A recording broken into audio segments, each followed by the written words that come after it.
Tractor और खेती से जुड़े हुए हैं। इस आंदोलन से ये लगता है कि ट्रैक्टर उनका प्यारा वाहन अब सब बच्चों का हो गया। और जो इस आंदोलन से जुड़ गए, 1 साल तक 13 महीने जो आंदोलन से जुड़े, वो बच्चे अपनी जमीन को नहीं बिकने दे रहे। ये आंदोलन जो चला, ये आंदोलन जमीन बचाने का आंदोलन था। ये आंदोलन अपनी फसलें बचाने का आंदोलन था। हमारा पशुधन कैसे बचे, ये आंदोलन उसका था। और आपने देखा भी होगा, अभी भारत सरकार आंदोलन खत्म नहीं हुआ था, भारत सरकार एक पॉलिसी लेकर आ गई थी। वो दूध की पॉलिसी के बाहर से ऑस्ट्रेलिया और यूरोपियन जो डेयरी थी वहां की, उनसे डेयरी प्रोडक्ट हिंदुस्तान में बिकेगी, उनसे एक समझौता होने जा रहा था। समझौता क्या होता है कि जो पूरा हमारा पशुधन है, वो पशुधन हमारा खत्म होने के कगार पर था। लेकिन आप लोग सक्रिय थे, हमको उसकी जानकारी थी पिछले 2 साल से कि कोई एग्रीमेंट दूध डेयरी पे, पशुधन पे कोई एग्रीमेंट होने जा रहा है। हमने भारत सरकार को लिखा और आप लोगों के माध्यम से उसको प्रेस में हाईलाइट करा, तो सरकार ने फिर ध्यान देना पड़ा कि हम अभी कोई इस तरह की पॉलिसी नहीं लेकर आ रहे, क्योंकि पशुधन कहा है,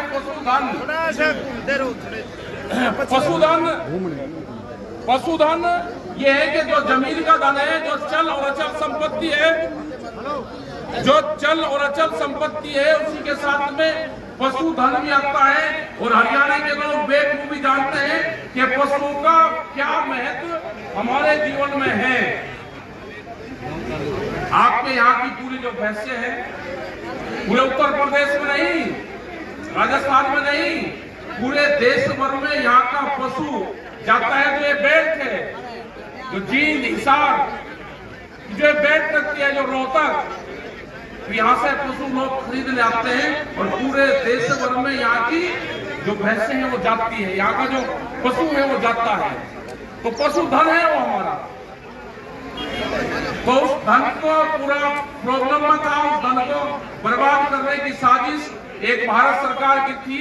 वो षड्यंत्र का पता चला और उसका सब लोग जागरूक हुए। और हालात ये नहीं कि पशु से सिर्फ दूध मिलता है, पशु से हमको जमीन बचाने के लिए खाद भी मिलता है। अगर हम सारी चीजों को देखेंगे तो सरकार की जो पॉलिसी है वो ये है कि यह जमीन किसान छोटे और बाहर की कंपनी को जमीन जाए, इस जमीन पे किसान कर्जा ले, इस जमीन को लोग छोड़ के जाए, जो यूथ है वो इस जमीन से अलग हटे। लेकिन इस आंदोलन से 13 महीने की ट्रेनिंग हुई और 13 महीने की ट्रेनिंग में आम लोगों को, आम किसान को यह पता चल गया कि ये जमीन मुझे नहीं छोड़नी, नौकरी से मेरा गुजारा नहीं। अगर मेरे पास में जमीन है, पशु है, तो वही मेरा संसाधन है। नौकरी तो बड़े टिकैत साहब कहते थे कि भाई घर में 2 बालक हो, एक अपना खेती और लंबरदारी संभालना, दूसरा अपना बाहर कोई रोजगार करना। तो रोजगार पे भी ध्यान रखो अपना, लेकिन अपनी जमीन, अपने गांव पे भी ध्यान रखना पड़ेगा। और मैं धन्यवाद पूरे जो लॉकडाउन चल रहा पूरे देश में, मैंने यहाँ की कमेटी को कहा भाई लॉकडाउन लगा है, सरकार ने बैन कर दिया, लेकिन हरियाणा के जितने भी लोग थे, जो कमेटी के लोग थे, उन्होंने कहा कि हमारे यहाँ नहीं, अरे लोग पूरे देश में है। बिहार के 3 प्रोग्राम कैंसिल हुए, राजस्थान के हुए, अब जी आपके कहीं के हो गए, हमारे यहाँ को होने लगे। तो भाई हम तो ये लॉकडाउन में पहला प्रोग्राम ये करा, लेकिन हिम्मत है कि जो जिद्दबंदी, जो ताकत आप लोगों की है, जो ताकत आप लोगों की है, और जहां आपका खूंटा गड़ गया है, सरकारें जब भी मानती है, वैसे सरकार भी नहीं मानती। ये वही गांव है जिन्होंने कहा कि हमारे गांव में और इन क्षेत्र में लॉकडाउन नहीं रहेगा, वही गांव है। और आपकी ताकत से ये आंदोलन जितना भी गया है, लेकिन हरियाणा के जितने भी युवक और बुजुर्ग थे, उन्होंने कहा अगर आपने खावा का हमको 1 साल तक भूल जाऊंगा क्या, हम तो 5-10 दिन वाले हैं कि 10 दिन में अपने ये दिन ना, तो बहुत मुश्किल से समझाने का काम करा, बहुत शांति से आप लोगों से आंदोलन में शांति रखने की अपील करी और उसका रिजल्ट ये रहा कि उसकी जीत हुई। हम आंदोलन करना सीख लिए और सरकारों को भी है, अगर किसी के बाहर बैठ गए और ट्रेनिंग होगी, अब घरवालों के खिलाफ भी ट्रेनिंग होगी, किसी के घर में लड़ाई हो जाएगी तो हम उसके बाहर में बैठेंगे, भाई अपने घर के बाहर में बैठना पड़ेगा, तजर्बा हमको होगा, हड़ोड़ा रुका होगा तो भाई बैठना तो पड़ेगा। तो ये है कि आपका भाई धन्यवाद। और आपकी जो गौशाला चल रही है एक बड़ी विशाल पूरे देश भर में है और सारे जो 24 गांव हैं जो गौशाला को चलाते हैं उनका भी धन्यवाद। आसपास में जो भी और गौशालाएं चलती हैं उनका भी धन्यवाद। समस्त खाप पंचायतों का धन्यवाद और जो कमेटियां हैं जिन्होंने आंदोलन में हिस्सा लिया पूरे हरियाणा के क्षेत्र के लोगों ने, उन सबका धन्यवाद। और इस आंदोलन से जो यूथ जुड़ा है, जो बच्चे जुड़े हैं, उनका धन्यवाद। जो महिलाएं जुड़ी है हर गांव से, महिलाओं की बड़ी भागीदारी रही है, उनका भी धन्यवाद। और हम चाहेंगे कि आने वाले टाइम पे हमको सामाजिक इशू पे भी हमको काम करना है। उसमें आएगी नशे की प्रवृत्ति से हमको दूर हटना, उसमें आएगा कि पेड़ लगाना जिससे ऑक्सीजन की कमी जो पूरी दुनिया में हो रही है, पेड़ लगाएं, अपने बच्चों के जन्मदिन पर लगाएं। जो बच्चे स्कूल में पढ़ते हैं वे स्कूल में लगाएं। हमको उनसे भी जोड़ना पड़ेगा अपने सिस्टम में। दहेज प्रथा एक बड़ी कुरीति समाज में है, उसमें भी हमको पाबंदियां लगानी पड़ेगी। और वो खाप पंचायत के लोग उस पर लगा सकते हैं, यहाँ के आए खाप पंचायतें यहाँ पर सक्रिय हैं।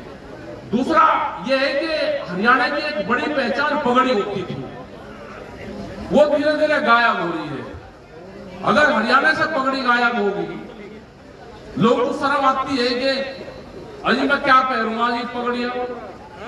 भाई ये चुन लो कि एक गांव में से 11-21 आदमी जिसपे किसी भी उसकी जिम्मेदारी आ गई, वो पगड़ी पहनने जरूर शुरू करो। या जिसकी उम्र 60 साल होगी, चलो जो भी उसको बाल काले करने कुछ भी करना हो 50-60 साल तक कर ले। 60 साल में तो सरकार भी रिटायर कर ले, फिर क्या करोगे?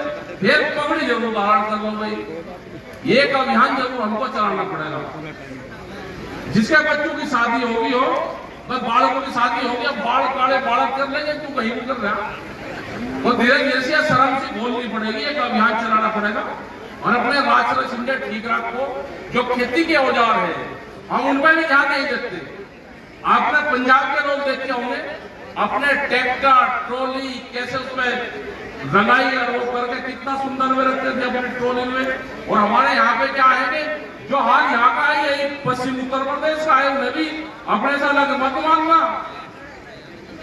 ट्रैक्टर ट्रॉली में कोई रंग नहीं कर देंगे। अपने टीलर है, हीरो है, वे सब भर के बाहर खड़ी रहेगी, जंग खाता रहेगा। वे पैसों के आते हैं, उन पे भी रंग करना शुरू करो। और ये अभियान के तहत हमको काम करना पड़ेगा कि अपने खेती के औजार भी हमको बहुत अच्छी तरीके से अपने घर में छाया में रखनी पड़ेगी। वे नहीं कि मिट्टी में उनको जंग खा रहा और आपने बाहर छोड़ दिया, जब जरूरत पड़ी जोड़ दिया 6 महीने बाद में। क्यों?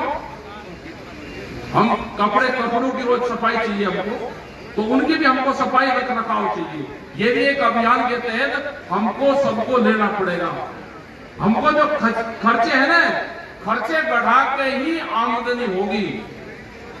कोल्ड ड्रिंक पी रहे भाई 48 रुपए लीटर आती है, दूध बेच रहे, कोल्ड ड्रिंक को पी रहे। क्यों पी रहे? दूध अपना 22, 25 और 30 रुपया लीटर बेचोगे। कोल्ड ड्रिंक जिसका यही नहीं पता कि इसमें है क्या, उसको हम पीते हैं। इन चीजों से जो फजूल खर्चे हैं इनसे बचना पड़ेगा। ये भी अभियान का एक हिस्सा है हमारा। हमारी आमदनी कैसे बढ़ेगी? खर्चे कम करके हमारी आमदनी बढ़ेगी। इन सामाजिक इश्यू को भी हमको लेना पड़ेगा। आप लोगों ने बात सुनी, आपका बहुत बहुत धन्यवाद। और ये गौशालाएं आपकी चलती रहे, जो सामाजिक स्ट्रक्चर हमारा हरियाणा का है ये पूरा चलता रहे। और आंदोलन में जो भी बात वहां पर हुई भारत सरकार से, सरकार को कहा कि भाई एमएसपी पे कमेटी की बात है, वो करेंगे। कल एसकेएम की मीटिंग कल रहेगी तो उसमें ये बातचीत सारी रखेंगे। और उत्तर प्रदेश में भी जो बात कर केवल के सामने आ रहे हैं, सब हो रहे हैं। और आपका भाई धन्यवाद। जय हिंद, जय भारत, जय हरियाणा, जय खाप पंचायत और जय गौशालाएं। ये गौशालाएं हमारी बड़ी रहे, इसी तरह से लोग संयुक्त रहे, संयुक्त रूप से लोग इकट्ठे रहे। और जब भी फिर आंदोलन चले भाई हरियाणा उसी तरह से फिर अपना खड़ा रहेगा। अच्छा, जो यूरिया की कमी हो रही है उसका भी जहाँ के पत्रकार बंधु एनआईयू के लोग होंगे भाई वो भेजे। और हम आज ही एक चिट्ठी अभी हम कह देंगे मन से कल सोमवार तक हरियाणा सरकार को चिट्ठी भेजेंगे और केंद्र में भी कहेंगे। तो इन चीजों का भी होगा, जो भी आप पे कोई मामले हो जिनके होंगे भी आप बता देना, उनकी चिट्ठी बनवा के सरकार से भेजेंगे। भाई सरकार से कुछ बातचीत भी करनी शुरू करो। आप बातचीत सरकार से करोगे नहीं भाई, हो गया समझौता, हो गया लड़ाई झगड़े तो हो जाएगा। अपना एक का बात उनको चिट्ठी पत्री के माध्यम से देना नहीं दिखना तो शुरू करो। मुकदमों पे शायद है कि कार्रवाई चल रही होगी, लेकिन कुरुक्षेत्र में एक गांव था कि वहां पे आंदोलन के दौरान जो बिजली के मुकदमे वहां की सरकार ने करे, वहां के प्रशासन ने करे, उसका भी पता चला कि वे वापसी नहीं ले रहे। उन्होंने कहा कि जी बिजली वाले हिस्सा लगे। भाई जो भी आंदोलन के दौरान मुकदमे हुए वो सब इसी का हिस्सा है, कोई चीज अलग नहीं है। तो आपका धन्यवाद। जय हिंद, जय भारत, जय हरियाणा।